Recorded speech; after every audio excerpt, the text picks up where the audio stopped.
Sir నమస్తే sir, ఏం చేస్తుంటారు మీరు? నేను ప్రైవేట్ ఎంప్లాయీగా చేసి రిటైర్ అయ్యాను. ప్రస్తుతం ప్రజా సంక్షేమ కార్యక్రమాలు నాకు దోచినంత వరకు అధికారంలో కాదు, నా సొంతంగా నలుగురితో కలిసి ఏదైనా పక్క మనిషికి నా వల్ల ఉపయోగం ఉండేటువంటి చిన్న చిన్న పనులు నేను చెప్పుకునేంత స్థాయి గల కాదు. అందువల్ల ప్రశాంతంగా ఉంటున్నాను. ఓకే సార్, ప్రస్తుతం చూస్తే కనుక ఆంధ్రప్రదేశ్లో ప్రభుత్వం మారింది. కూటమి ప్రభుత్వం అధికారంలోకి వచ్చి 100 రోజులు అయిపోతుంది. మరి గడిచిన 5 సంవత్సరాలు జగన్మోహన్ రెడ్డి పరిపాలనకి ఇప్పుడు వచ్చిన కూటమి ప్రభుత్వం పరిపాలనకి మీరు గమనించిన తేడాలు ఏమన్నా ఉన్నాయా? గమనించిన తేడాలంటే ఒకటే విషయం, అసలు ఆ ప్రభుత్వానికి ఈ ప్రభుత్వానికి తేడా 100% అనమాట. మనం పోల్చడానికి వీలు లేనటువంటి పరిస్థితిలో మనం ఉన్నాం. దానికి కారణం ఏంటంటే ప్రజలు ఎప్పుడు కొత్తదనాన్ని విశ్వసిస్తారు. అది డెవలప్మెంట్ కానీ ఇంకోటి కానీ రాజకీయాల్లో కానీ అతను యంగ్ డబ్బు కోసం ఆశపడే వ్యక్తి కాదు అని ప్రజలు అనుకోవటం.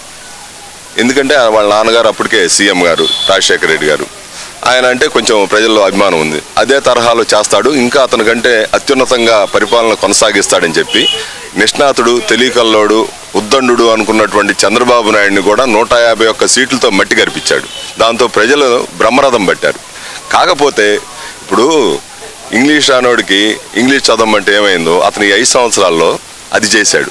దాంతో ప్రజలకి అర్థమైపోయింది ఇతను మనం ఏదో అనుకున్నాం కానీ మనం అనుకున్న దానికి ఇతను 1% కూడా ఏమీ చేయలేకపోయాడు అనేది స్పష్టంగా ప్రతి ఒక్కరికి, ఎంప్లాయీస్ అనుకోండి, రైతులు అనుకోండి, విద్యావేత్తలు అనుకోండి, డాక్టర్స్ అనుకోండి, పరిశ్రమలు అనుకోండి, పారిశ్రామికవేత్తలు అనుకోండి, మొత్తం డెవలప్ చేయలేకపోవటం ఒక పద్ధతి. కానీ ఉన్న డెవలప్మెంట్ని పోగొట్టడం అనే పురోగమనం లేకపోయింది. కానీ తిరోగమనం చేశారు. ప్రజలందరూ ఉద్యోగాలు లేక అహో రామచంద్ర అని అలాంటి టైంలో ఎలక్షన్ రావటం, ప్రస్తుతం కూటమిలో ప్రధానమంత్రి గారు ప్రధాన పాత్ర, మిగతా జనసేన గారు వీళ్ళందరూ కూటమితోటి ఒక దేశానికి ప్రజలకి మంచి చేయాలనే సదుద్దేశంతో ప్రజలు కూడా దాన్ని సంపూర్ణంగా అతనికి 151 ఇచ్చి బ్రహ్మరథం ఎట్లా పెట్టారో అంతకంటే దిగునీకృతమైనటువంటి ఉత్సాహంతో ఎలక్షన్లో పాల్గొని మంచి మెజార్టీతో ఇచ్చారు. కాకపోతే ఈయన చేయటం మొదలుపెట్టాడు. దురదృష్టవశాత్తు ప్రకృతి విలయతాండవం చేసింది. ఆ విలయతాండవం నుంచి ఇలాంటి గొప్ప వ్యక్తి మనకు ఉండటం వల్ల ఆ తాండవంలో మనం చిక్కుకోకుండా ప్రజల్ని రక్షించడానికి ఒక వ్యక్తి వచ్చాడు. ఆ వ్యక్తి చంద్రబాబు నాయుడు గారు. ఇంకా ఆయన ఆ వ్యక్తి అక్కడ చేసింది ఏమీ లేదు, ఫోటోలకు పోజులు ఇచ్చింది మాత్రమే అంటున్నారు కదా సార్. అంటే ఇక్కడ మీరు అన్నది వాస్తవం అండి. ఫోటోలకు పోజులు ఇప్పుడు రావణాసుడు రావణి ఎప్పుడు అదే అంటారు, కానీ రావణుడు ఏంటో ప్రజలకు తెలుసు, రావణాసుడు ఏంటో కూడా ప్రజలకు తెలుసు. ఇది ఇంకా మన ఇద్దరం అనుకున్నందువల్ల ఆయన గొప్పతనం తగ్గదు. లేని ఆయనకి ఈ ఒక మాట చెప్పగానే ఇప్పుడు నేను చెప్పినందువల్ల చంద్రబాబు నాయుడు గారు గొప్ప, ప్రపంచం మొత్తం ఓకే చేసినటువంటి వ్యక్తిని నువ్వు నేను కాదన్నందువల్ల పోయేది ప్రత్యక్షంగా కనిపిస్తున్నాయి. పట్టిసీమ ఏదో అన్నారు, కానీ ఆ పట్టిసీమ 5 సంవత్సరాల నుంచి నీటినిచ్చింది. పోలవరం నేను చేస్తానన్నారు, చేయటం కాదు, అది పడిపోయిన తర్వాత కనీసం గోడ కట్టించే పరిస్థితి లేదు. ఒకటి కాదు చెప్పుకుంటే ఉంటే అసలు మీకు టీవీకి ఒక రోజంతా చాలదు. 5 సంవత్సరాలది మనం 5 నిమిషాల్లో చెప్పలేం. బేసిక్గా నేను చెప్పదలుచుకుంటే ప్రజలు చూస్తుంటారు, కాకపోతే చెప్పలేరు, అందరూ చెప్పలేరు, కొంతమంది చెప్పగలుగుతారు, చెప్పలేరు. ఎవరైతే దేశానికి ప్రజలకి మంచి చేస్తారో వాళ్ళని ఎన్నుకొని చాలా గొప్ప పని చేశారు. అది ప్రత్యక్షంగా మనకి గాంధీ గారి నుంచి చూస్తామంటే ఎవరైనా తప్పు చేస్తే శిక్ష అనుభవించారు, చేస్తారు. డెవలప్మెంట్ మాత్రం ఈ 5 సంవత్సరాలు ప్రజలు కూడా ఇతని విషయం అర్థమైంది. ఈ నెక్స్ట్ టైం కూడా ఆయనే వస్తాడు గ్యారంటీగా. ఈ అన్నీ కూడా వాళ్ళు ఏదైతే ప్రామిస్ చేశారో ప్రతి ఒక్కటి. కాకపోతే ఈ ఫ్లడ్స్ బర్డ్స్ ఈ వాతావరణం సమయలేక 4 రోజులు గ్యాప్ రావచ్చు, అది తప్పదు. మనం ఇప్పుడు వర్షం వచ్చినప్పుడు గొడుగు కొనుక్కోవాలి, అట్లాంటప్పుడు మనం మిగతాయి కొంచెం పక్కన పెట్టుకోవాల్సిన పరిస్థితి ఉత్పన్నం అవుతుంది. కాకపోతే అన్నీ చేస్తాడు, ఖచ్చితంగా చేస్తాడు. అంటే ఇక్కడ ప్రధానంగా చూసుకుంటే సార్, ఈ 100 రోజుల్లో చంద్రబాబు నాయుడు గారు ఇచ్చిన ఏదైతే హామీలు ఉన్నాయో సూపర్ 6 అంటూ హామీలు ఇచ్చారు, ఆ సూపర్ 6 హామీలని తొంగలో తొక్కే విధంగా చంద్రబాబు నాయుడు గారు ప్రవర్తిస్తున్నారు అంటున్నారు కదా సార్.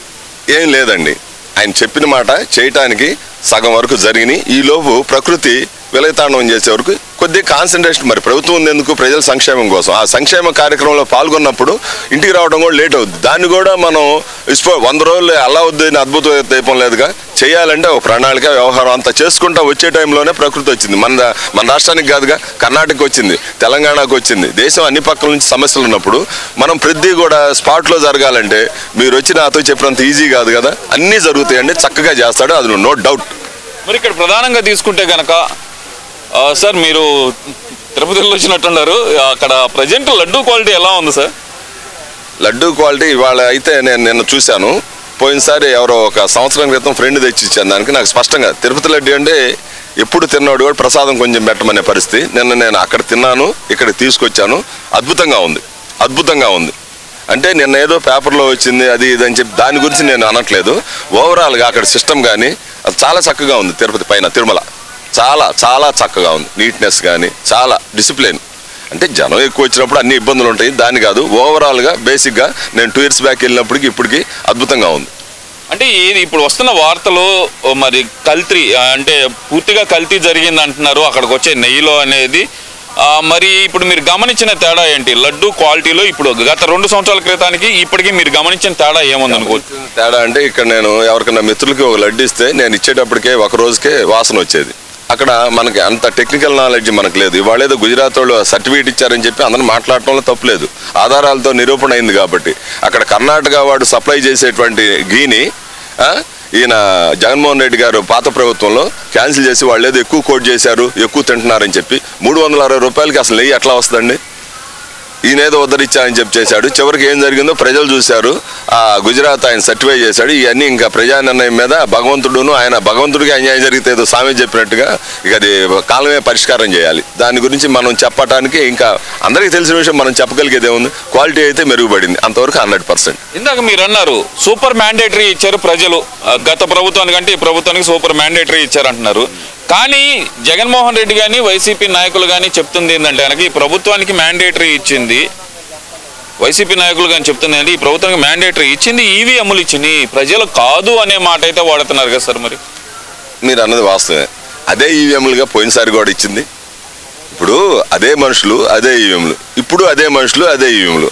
నువ్వు నీ అధికారం వచ్చినప్పుడు ఏమన్నా నేను మంచివాడిని అని చెప్పడం, అధికారం పోగానే దొంగతనం జరగటం, ఇవన్నీ చెప్పుకోవడానికి బాగానే ఉంటుంది. అది అట్లా జరుగుద్ది తప్పితే అదే తీర్పు కదా ఇప్పుడు కూడా వచ్చింది. 151 వచ్చినప్పుడు ప్రజలు తీర్పిచ్చారు, ఇప్పుడు 164 వచ్చినప్పుడు కూడా అదే ప్రజలు తీర్పిచ్చారు.